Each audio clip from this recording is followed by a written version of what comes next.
నిన్న చూసాం తిరుమల శ్రీవారి ఆలయం ముందు ఉన్న అఖిలాండం వద్ద పవన్ కళ్యాణ్ గారి అభిమానులు అక్కడ ఒక పుస్తక ఆవిష్కరణ చేసి ఆ వీడియోలు చేసి హల్చల్ చేశారు. ఒక పుస్తక ఆవిష్కరణ ఇచ్చి ఆ పుస్తకం ఏంటంట, పవన్ కళ్యాణ్ అనే నేను అంట. బహుశా వీళ్ళు ఆ పుస్తకం ఏం రాశారు అందులో, పవన్ కళ్యాణ్ అనే నేను అంటే మరి ఇంకా ఆయన ముఖ్యమంత్రి కావాలని చెప్పి పుస్తకం రాసుకున్నారేమో తెలియదు. కానీ శ్రీవారి ఆలయం ముందు అఖిలాండం మధ్య దాన్ని ఆవిష్కరణ చేసి హల్చల్ చేశారు. సీన్ కట్ చేస్తే దాని మీద నెట్టింట విమర్శలు కనిపించాయి.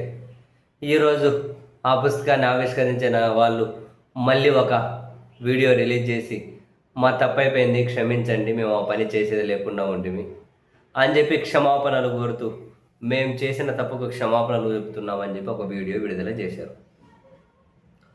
సరే, తప్పు చేశారు, క్షమాపణ చెప్పారు, బాగానే ఉంది.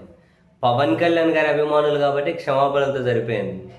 ఫర్ ఎగ్జాంపుల్ ఏదైనా వైఎస్ఆర్ కాంగ్రెస్ పార్టీ అభిమానులు అనుకో, పుస్తకావిష్కరణ కాదు, పొరపాటు ఇట్లా జగన్ బొమ్మ చూపించింది అనుకోండి, ఎవరో ఒక అభిమాని, ఒక జగన్మోహన్ రెడ్డి గారి అభిమాని ఈ విధంగా పుస్తకాన్ని ఆవిష్కరించే కథ పక్కన పెట్టండి.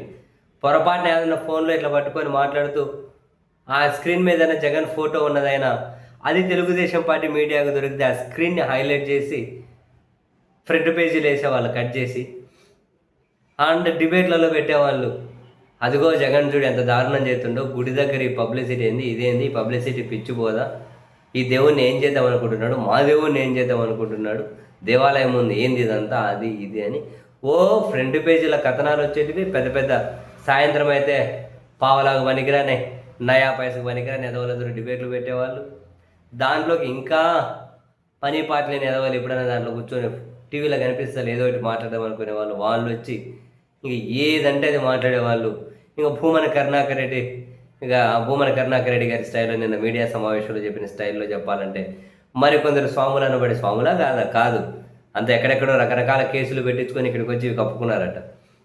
కొందరి గురించి అన్నారు కదా, వాళ్ళు వచ్చి మళ్ళీ ఇంకా మీడియా సమావేశాలు పెట్టి నోటికి ఏది వస్తే అది మాట్లాడేవాళ్ళు.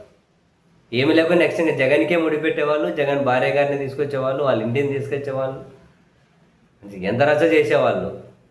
ఇప్పుడు పవన్ కళ్యాణ్ గారి అభిమానులు కాబట్టి క్షమాపణలతో సరిపోయింది.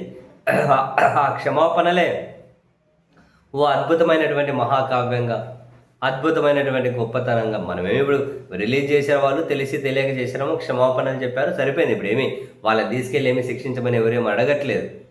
ఇప్పుడు ఒకవేళ అదే ప్లేస్లో ఎవరైనా వైసీపీ వాళ్ళు ఉండి ఉంటే ఎంత దారుణంగా వీళ్ళ వ్యవహార శైలి ఉండేదో జస్ట్ ఇమాజిన్ అంటూ ఉన్నాను.